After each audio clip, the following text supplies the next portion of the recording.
Alhamdulillah, alhamdulillahi wahdah, assalatu wassalamu ala man la nabiyya ba'dah wa ala alihi wa sahbihi wa man tabi'ahum bi ihsan ila yaumil qiyamah wa la hawla wa la quwwata illa billah. Ikhwan dan akhwat rahimani wa rahimakumullah jami'an.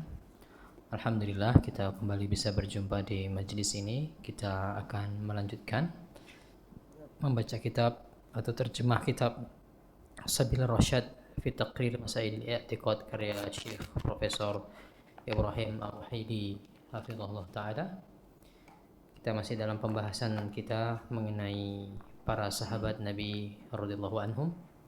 Kita akan masuk ke bab yang keempat sekarang. Silahkan dibuka di halaman 17. Ya, meyakini keadilan para sahabat dan meyakini kebenaran periwayatan dan kesaksian mereka. Ini yang akan kita bahas, tapi saya berikan satu pengantar terlebih dahulu supaya kita bisa bersepakat tentang apa yang dimaksudkan dengan adil di situ. Jadi kita tahu istilah hadis sahih. Maka kapan sebuah hadis itu sahih? Dia harus terpenuhi 5 syarat. Bima di Mahat Ilmi belajar mustalah hadisnya apa? Ya. Belajar mustalah hadis ya di Mahat Ilmi? Belajar kitabnya apa? Ya. Yang dipelajari kitab apa mustalah hadis? Lupa Ustaz. Lupa. Bukan Manzumah Baikuniyah? Manzumah Baikuniyah bukan? Lupa. Baik. Ada 5 syarat. Ada yang bisa sebutkan 5 syarat hadis sahih? Kalau saya dulu belajar Manzumah Baikuniyah, awwaluha sahih wa huwa mattasal isnaduhu wa lam yusazza'u yu'al yarwihi wa adlun dhabitun an mislih mu'tamadun fi dhabtihi wa naqlih. Ya, ada 5. Yang pertama, wa huwa mattasal isnaduhu. Sanadnya bersambung. Tidak boleh ada yang terputus.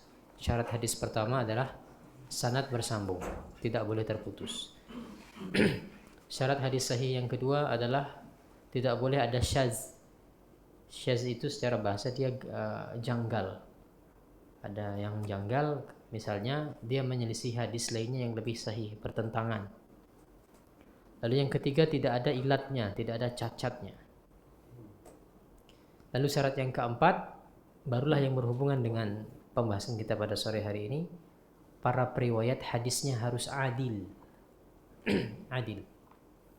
Maka adil di situ bukan istilah adil yang kita kenal dalam bahasa kita, bahasa Indonesia. Tapi adil dalam istilah para pakar hadis adalah standar untuk periwayat hadis, di mana periwayat hadis tersebut dinilai bertakwa yang pertama, lalu kedua dia menjaga muruahnya. Bertakwa dan menjaga muruah. Nah, maka inilah tugasnya para ahli hadis. Misal Abu Hurairah meriwayatkan kepada seorang tabi'in. Tabi'in meriwayatkan kepada seorang dari generasi tabi'ut tabi'in. Tabi'ut tabi'in meriwayatkan ke generasi di bawahnya. Maka generasi di bawah sahabat ini dari generasi tabi'in, tabi'ut tabi'in, generasi di bawahnya sampai misalnya sampai Imam Bukhari. Nah, tugasnya Imam Bukhari yang menilai masing-masing periwayat hadis tersebut dia adil atau tidak. Apa tadi standar adil? Dia bertakwa dan menjaga murah. Maka kalau ada salah seorang periwayat hadis yang dia mencoreng dua hal ini, takwanya atau murahnya, itu ditolak. Hadis dia tidak ditolak, hadis dia tidak diterima. Misal, contoh bagaimana ketatnya Imam Bukhari menerima hadis. Imam Bukhari pernah melihat salah seorang periwayat hadis, dia meriwayatkan hadis kepada Imam Bukhari. Namun pada suatu ketika dilihat oleh Imam Bukhari, periwayat hadis ini dia mempermainkan kambing. Dia pura-pura mau ngasih makan kambing, tapi niatnya dia tidak ingin memberi makan kambing tersebut, cuma semacam trik, semacam ingin menipu kambing tersebut. Imam Bukhari melihat perilaku seperti ini, tidak lagi diterima hadisnya. Lihat betapa ketat mencatatnya Imam Bukhari, dan demikian tariqahnya para ahli hadis. Itu dalam masalah ketakwaan. Kalau dalam masalah muru'ah ini banyak sekali contohnya. 2 contoh saya sebutkan. Zaman dulu standar muru'ah itu adalah memakai penutup kepala. Kalau ada orang meriwayatkan hadis tapi dia tidak menutup kepalanya, hadisnya tidak diterima. Tuh, tidak main-main, nggak pakai penutup kepala kalau hidup di zaman dulu. Hadisnya tidak diterima kalau dia tidak menutup kepalanya. Ini standar muru'ah orang zaman dulu. Contoh lainnya adalah kalau ada orang yang dia nongkrong pinggir jalan, makan di pinggir jalan, ngopi di pinggir jalan, ketahuan seperti itu, dalam posisi dia meriwayatkan hadis, bukan dalam posisi dia meriwayatkan hadis, maksudnya di sisi lain dia meriwayatkan hadis, namun di satu kesempatan didapati dalam posisi seperti itu, tidak diterima hadisnya, tidak menjaga muru'ahnya. Muru'ah adalah marwah, harga dirinya, kehormatan dirinya. Nah, maka tercakup dalam 2 hal tersebut masalah adalah namanya keadilan seorang periwayat hadis, dinilai dari sisi ketakwaan dan sisi dia menjaga muru'ahnya. Baru syarat yang kelima adalah dia dhabit. Dhabit itu kuat hafalannya. Kalau terkenal sebagai orang yang lemah hafalannya dan dia tidak mencatat misalnya, tidak diterima hadisnya. Meskipun dia bertakwa, meskipun dia menjaga muru'ah.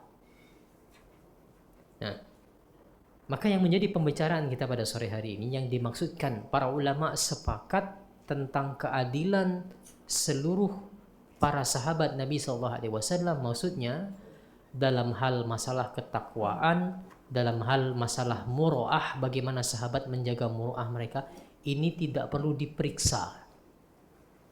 Kalau ada para sahabat Nabi meriwayatkan hadis, kita terima, sudah, tidak perlu diperiksa ini sahabatnya siapa, apakah dia bertakwa atau tidak, apakah dia menjaga muru'ah atau tidak perlu diperiksa. Ataupun generasi setelahnya, generasi setelah sahabat, ini perlu diperiksa secara teliti yang meriwayatkan hadis ini. Kalau tidak menjaga ketakwaannya, tidak menjaga muru'ahnya, tidak diterima. Ya, jadi bisa dipahami konteks kita pada sore hari ini, bab keempat, meyakini keadilan para sahabat, artinya tidak perlu diperiksa ketakwaan mereka dan muru'ah mereka dalam hal periwayatan hadis. Kita baca dulu. Wajib meyakini hal tersebut. Wajib meyakini. 4, meyakini akan keadilan mereka semua. 4, meyakini akan keadilan mereka semua dan meyakini kebenaran periwayatan dan kesaksian mereka. Wajib meyakini hal tersebut tanpa keraguan sedikit pun, karena semua sahabat adalah adil dengan pensucian yang diberikan oleh Allah Ta'ala kepada mereka dalam kitabnya dan oleh Nabi-Nya sallallahu alaihi wasallam dalam sunnahnya, dan kesaksian dari para ulama terdahulu terhadap kesempurnaan keadilan mereka. Keadilan mereka telah ditegaskan oleh Al-Quran, sunnah, dan ijma'. Baik, sebelum kita lanjutkan, jadi disinilah diantara pentingnya kenapa kita di awal pertemuan pertama kita mendefinisikan siapa sahabat itu. Inilah pentingnya. Karena kita akan, ini ada konsekuensinya. Berkonsekuensi orang itu berstatus sebagai sahabat. Berkonsekuensi bahwasanya tidak perlu kita periksa lagi dalam masalah dia keadilan dia dalam meriwayatkan hadis, ketakwaan dia seperti apa, tidak perlu diperiksa. Maka itu diantara konsekuensinya. Kenapa kita perlu mendefinisikan secara jelas yang namanya sahabat itu siapa. Baik, As-Safarini berkata, As-Safarini berkata, pendapat yang dipegang oleh para imam Ahlus Sunnah adalah bahwa semua sahabat radhiyallahu anhum adalah adil dengan bukti dari Al-Quran, Sunnah, dan Ijma' dari kalangan ahli haq yang dapat dipercaya. Baik, ini perkataan Imam As-Safarini.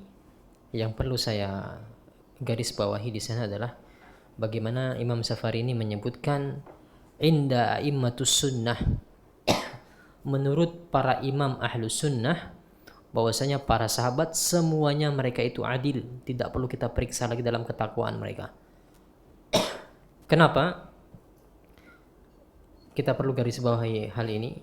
Karena ada 2 kelompok dalam Islam yang tidak sepakat dengan hal ini. Mas, mungkin maju saja Mas biar tidak menutupi jalan di sini.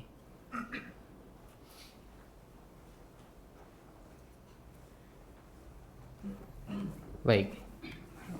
Ada 2 kelompok yang tidak bersepakat dengan ahlu sunnah dalam hal ini, masalah keadilan para sahabat. Ada yang bisa sebutkan dua kelompok tersebut? Saya ada hadiah. Dua kelompok yang tidak menerima bahwasanya seluruh sahabat itu adil. Yang pertama,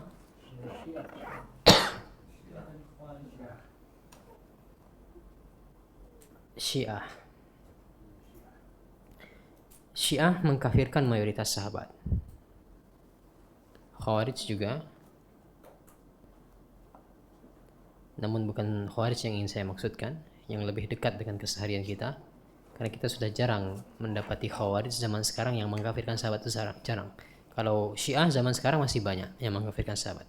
Yang dekat dengan keseharian kita di zaman modern ini adalah kaum liberalis.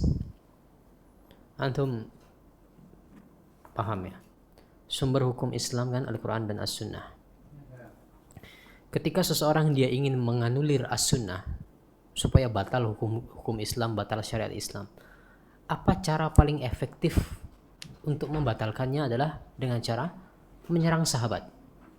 Seandainya persaksian sahabat, hadis sahabat ini sudah tidak diterima lagi, batal ribuan bahkan puluhan ribu hadis.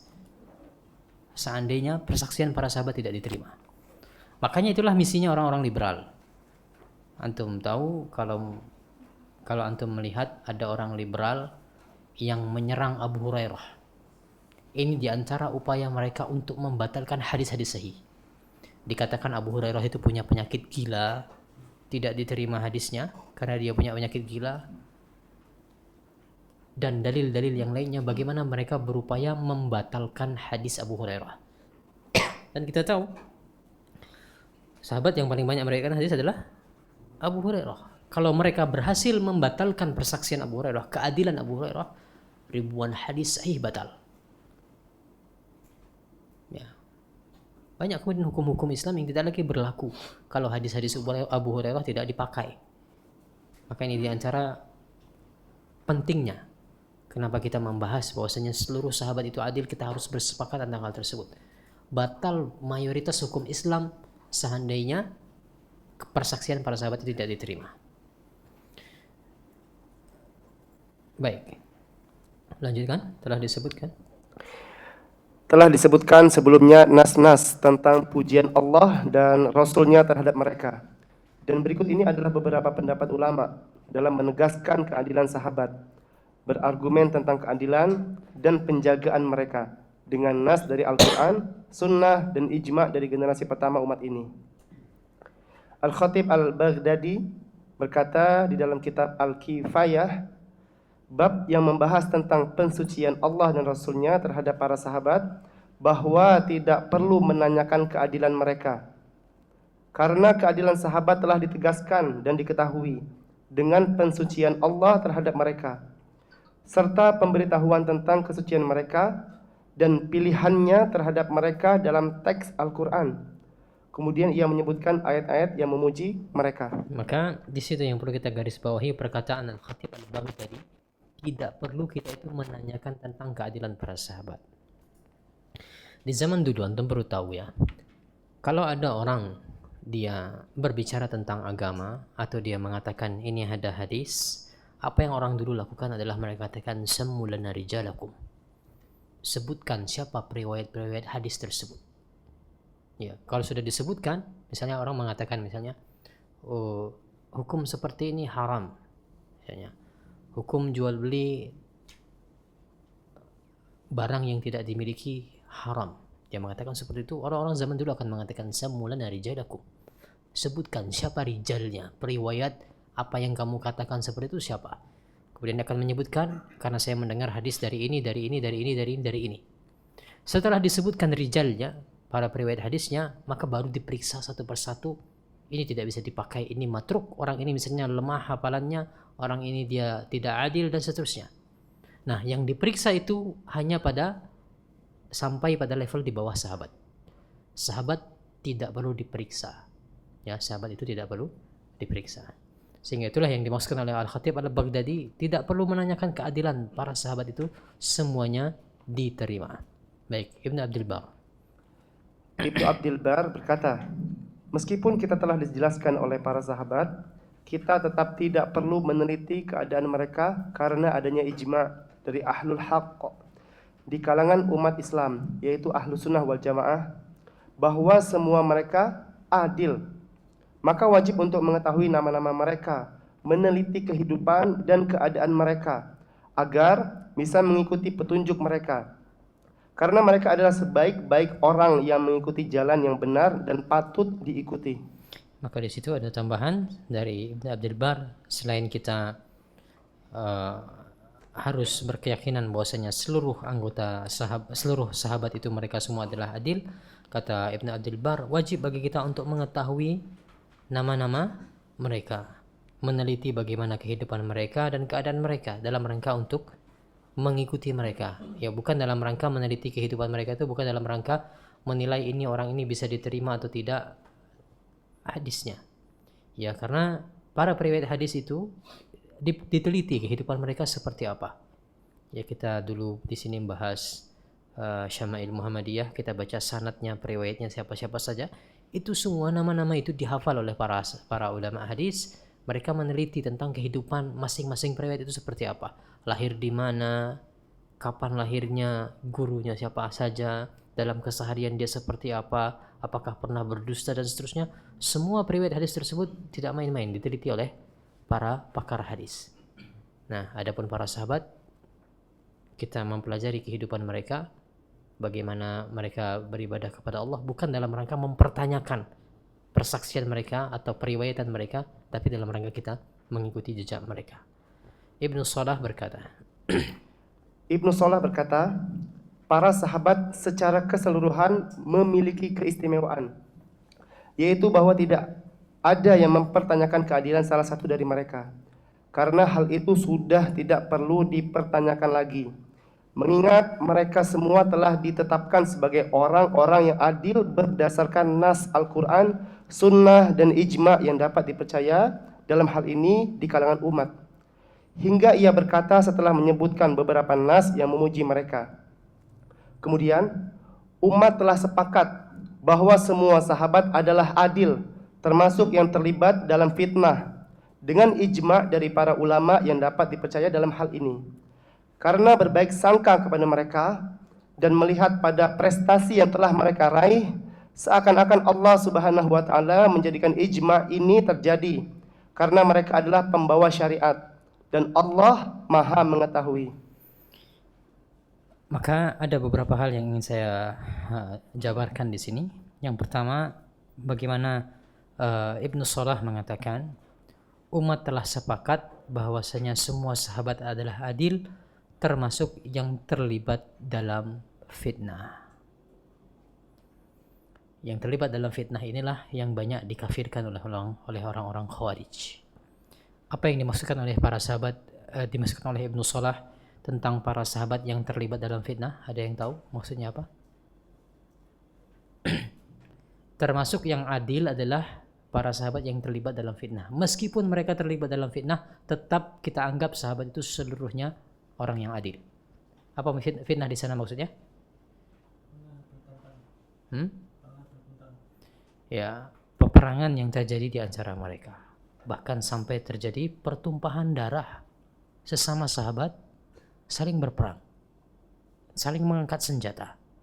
Dalam perang Siffin, dalam perang Jamal, bahkan Ibunda Aisyah, ya, yang memimpin pasukan, bayangkan. Ini fitnah, cobaan bagi mereka. Di zaman sahabat, para sahabat pun mereka berperang. Namun bagaimana kita menyikapi ini nanti akan kita bahas, ada babnya mengenai masalah perselisihan di kalangan para sahabat. Namun tetap poinnya adalah siapapun sahabat, entah dia berada di pihak Ali bin Abi Thalib misalnya pada perang Siffin, atau dia berada pada pihak Muawiyah bin Abi Sufyan, selama dia bersatu sahabat, di pihak manapun dia masih teranggap sebagai seorang yang adil. Kita terima periwayatan hadisnya. Lalu yang kedua tadi disebutkan oleh Ibnu Salah, yang ingin saya garis bawahi di kalimat terakhir, mereka adalah pembawa syariat. Ya, ini yang tadi kita singgung. Yang menyampaikan orang yang pertama menyampaikan syariat dari Rasulullah SAW adalah para sahabat. Sehingga antum misalnya ya, ada 5 misalnya periwayat hadis sahabat, generasi tabi'in, tabi'ut tabi'in, di bawahnya dicatat oleh Imam Bukhari misalnya. Ketika seseorang dia ingin merusak syariat Islam atau membatalkan atau menganulir syariat Islam, cara yang paling efektif di antara 5 tingkatan ini, siapa yang paling efektif untuk diserang? Tentu yang paling atas ya, yang paling efektif. Kalau di atas sudah batal, otomatis yang bawah ini jadi batal juga. 4 generasi di bawahnya otomatis jadi batal. Kalau orang cuma menyerang yang bawah, masih bisa diterima yang 3 yang atas. Makanya musuh-musuh Islam, mereka menyerang pembawa syariat itulah para sahabat, penyampai syariat. Ya, sehingga inilah pentingnya kita terus menyuarakan tentang akidah kita terkait para sahabat. Bahwasanya para sahabat semua mereka adil, kita terima persaksiannya dan periwayatan hadisnya. Baik, An-Nawawi berkata, An-Nawawi berkata, oleh karena itu ahlul haq dan mereka yang diandalkan dalam ijma sepakat bahwa kesaksian mereka diterima, periwayatan mereka diterima, dan kesempurnaan keadilan mereka diakui radhiyallahu anhum ajma'in. Ia juga berkata, semua sahabat adalah adil, baik yang terlibat dalam fitnah maupun yang tidak, dengan ijma' dari mereka yang diandalkan dalam hal ini. maka ada sebagian sahabat itu ketika terjadi fitnah antara Ali dan Muawiyah, terjadi perselisihan antara Ali dan Muawiyah, sama-sama sahabat, maka ada yang terlibat dengan fitnah, ada juga yang tidak terlibat dengan fitnah. Dalam artian mereka tidak mau berada di pihak Ali bin Abi Thalib, tidak mau juga berada di pihaknya Muawiyah bin Abi Sufyan. Itulah yang disebutkan dengan tidak terlibat dengan fitnah, atau tidak terlibat dengan fitnah tersebut adalah para sahabat yang sudah wafat sebelum kejadian itu. Ya, maka itu yang dimaksudkan oleh Al-Imam An-Nawawi. Baik, Ibnu Katsir berkata, Ibnu Katsir berkata, para sahabat semuanya adalah adil menurut ahlu sunnah wal jamaah, karena pujian Allah terhadap mereka dalam kitabnya yang mulia dan apa yang disebutkan dalam sunnah Nabi Sallallahu Alaihi Wasallam dalam memuji mereka atas semua perilaku dan tindakan mereka, serta apa yang mereka korbankan berupa harta dan jiwa demi Rasulullah Sallallahu Alaihi Wasallam, dengan mengharap apa yang ada di sisi Allah berupa pahala yang besar dan balasan yang indah. Al-Sakhawi setelah menyebutkan beberapa teks dan hadis yang memuji para sahabat, mengatakan bahwa ada banyak ayat yang sulit untuk disebutkan semuanya, dan hadis-hadis yang sangat terkenal dalam hal ini. Semua ini menunjukkan kepastian tentang keadilan mereka, dan tidak diperlukan seseorang untuk menilai mereka setelah Allah telah menilai mereka sebagai adil. Bahkan, jika tidak ada yang disebutkan dari Allah dan Rasulnya tentang mereka, maka keadaan mereka yang berhijrah, berjihad, membela Islam, mengorbankan jiwa dan harta, membunuh orang tua dan anak-anak, serta memberikan nasihat dalam agama dan kekuatan iman, serta keyakinan mereka sudah cukup untuk memastikan keadilan mereka dan keyakinan atas kesucian mereka, serta bahwa mereka lebih baik dari semua generasi yang datang setelah mereka, termasuk mereka yang dianggap adil. Ini adalah pendapat mayoritas ulama yang diakui. baik. Jadi intinya, berdasarkan banyaknya ayat dan banyaknya hadis yang tidak bisa kita sebutkan satu persatu saking banyaknya, yang berisi puji-pujian dan pensucian terhadap para sahabat, bahwasanya mereka adalah orang-orang yang bertakwa kepada Allah, hati mereka adalah hati yang bersih, dan pujian-pujian yang lainnya, maka banyak sekali para ulama bahkan sudah sampai pada level ijma. Ijma itu kesepakatan bahwasanya semua sahabat itu bisa diterima persaksiannya, hadis-hadisnya kita terima tanpa kita perlu meragukan, tidak perlu diperiksa. Nah, maka kemudian ada satu pertanyaan sebelum kita mengakhiri bab ini. Ada satu pertanyaan. Kalau semua sahabat kita terima hadisnya, bukankah ada di zaman sahabat dulu orang-orang munafik? Ada tidak orang munafik di zaman sahabat? Jelas ada. Ya, di zaman Nabi masih hidup ada, lebih-lebih Nabi sudah wafat, orang-orang munafik itu ada. Nah, bagaimana kita mengkompromikannya? Kalau kita menerima hadis dari semua sahabat dengan definisi sahabat yang sudah kita pelajari, orang yang hidup, orang yang bertemu dengan Nabi dalam keadaan beriman, dan dia mati dalam keadaan beriman. Bukankah mungkin ada orang munafik kemudian yang dia menyampaikan hadis dikira sebagai sahabat karena dia pernah bertemu dengan Nabi, mati dalam kondisi secara zahir dia dalam kondisi beriman, padahal dia hakikatnya orang munafik, kemudian dia punya niat jelek untuk memalsukan hadis. Bukankah hal seperti itu mungkin? Mungkin. Lalu bagaimana komprominya? Komprominya bahwasanya semua periwayatan dari sahabat itu kita terima, sedangkan mungkin sekali ada orang-orang munafik di antara mereka. Ada yang bisa memberikan jawabannya? Paham antum maksud saya? Soalnya paham ya? Gimana jawabannya? Para sahabat yang menilai Ustaz. Ya, insyaallah barakallahu fiik, dapat hadiah. Para sahabat yang menilai. Perlu diketahui, kemunafikan di zaman dulu itu sangat kentara.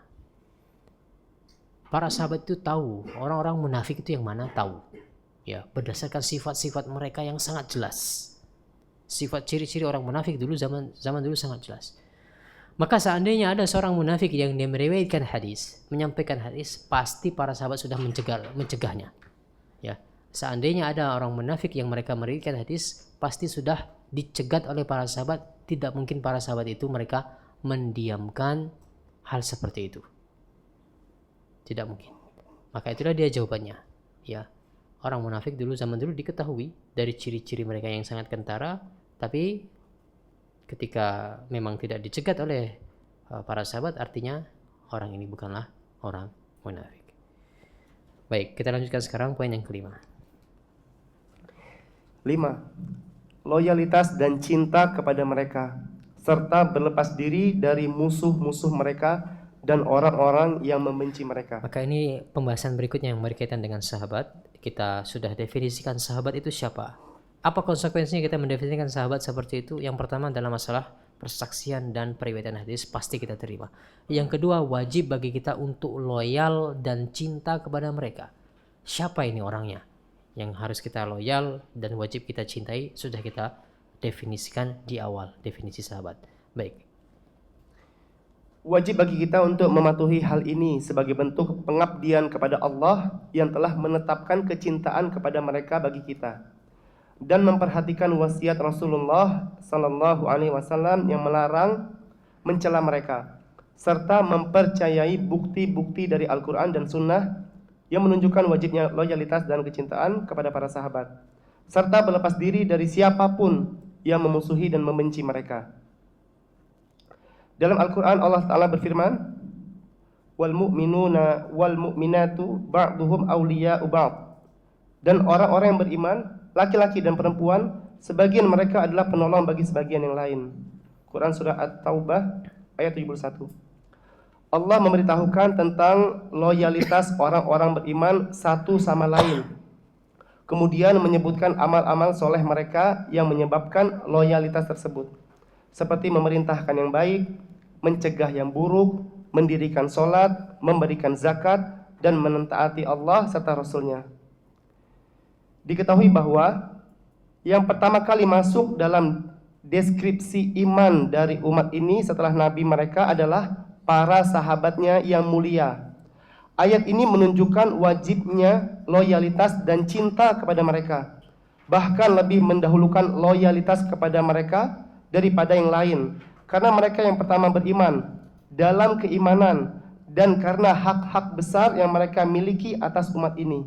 Baik. Ini pembahasan berikutnya, bagaimana kita harus loyal kepada para sahabat Nabi radhiyallahu anhum.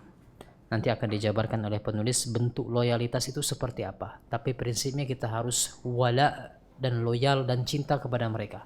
Ini kewajiban. Ya, bukan pilihan, tapi ini kewajiban kita sebagai seorang muslim. Maka di sini lihat pendalilan Syekh Ibrahim Ar-Ruhaili, bukan saja Syekh Ibrahim Ar-Ruhaili, para ulama terdahulu mereka berdalil dengan ayat ini. wal mu'minuna wal mu'minat ba'duhum awliya'u ba'd. Mukmin yang satu dengan mukmin yang lainnya itu mereka satu sama lain saling loyal atas ikatan iman. Karena sama-sama punya iman, maka mereka loyal. Maka dalam lanjutan ayat ini Allah Subhanahu wa taala menyebutkan tentang apa alasannya. Karena orang-orang beriman itu Allah sebutkan tadi sebagaimana juga disebutkan oleh Syekh Ibrahim, yang mereka melakukan amar ma'ruf, nahi munkar, mengerjakan salat, menunaikan zakat, dan mereka taat kepada Allah dan Rasul-Nya.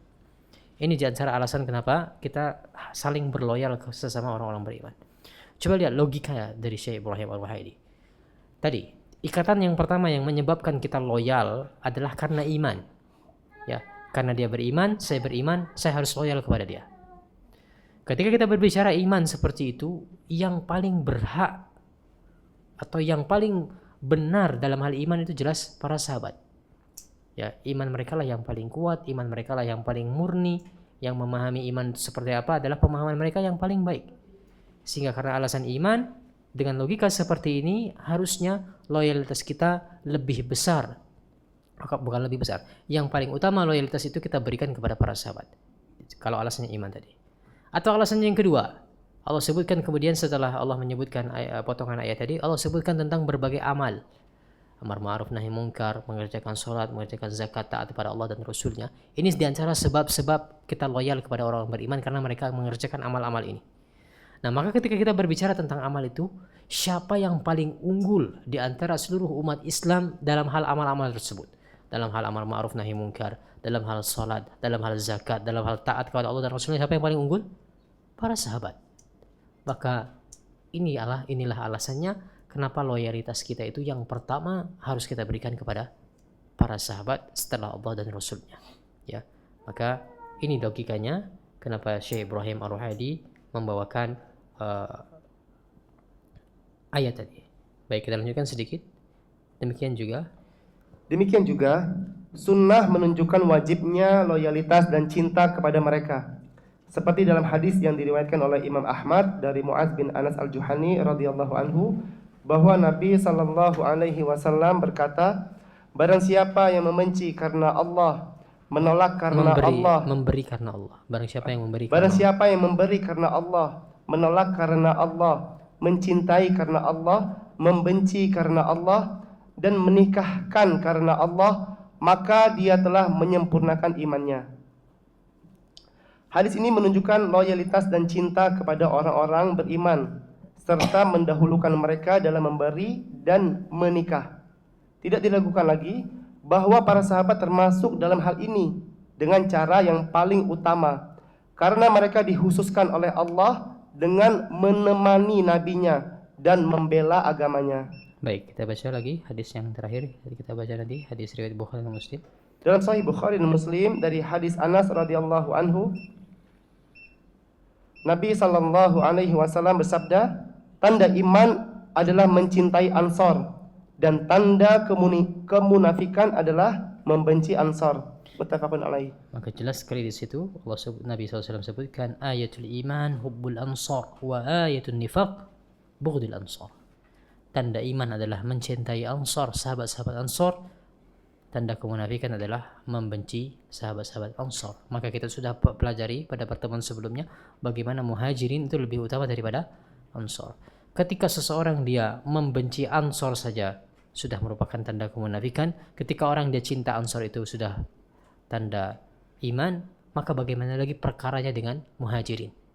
Orang yang membenci muhajirin ini jelas lebih besar tanda kemunafikannya. Orang yang cinta kepada muhajirin ini jelas lebih besar tanda cintanya, ya, tanda imannya. Lebih besar tanda imannya ketika mereka mencintai kalangan muhajirin.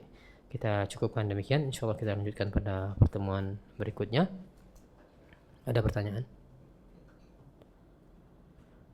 Baik, tidak ada, kita cukupkan. Kita lanjutkan di pekan depan mudah-mudahan insyaallah. Wallahu a'lam. Wassallallahu ala nabiyyina Muhammad wa ala alihi washabbihi wasallam. Subhanakallahumma wa bihamdika asyhadu an la ilaha illa anta astaghfiruka wa atubu ilaik. Wassalamu alaikum warahmatullahi wabarakatuh.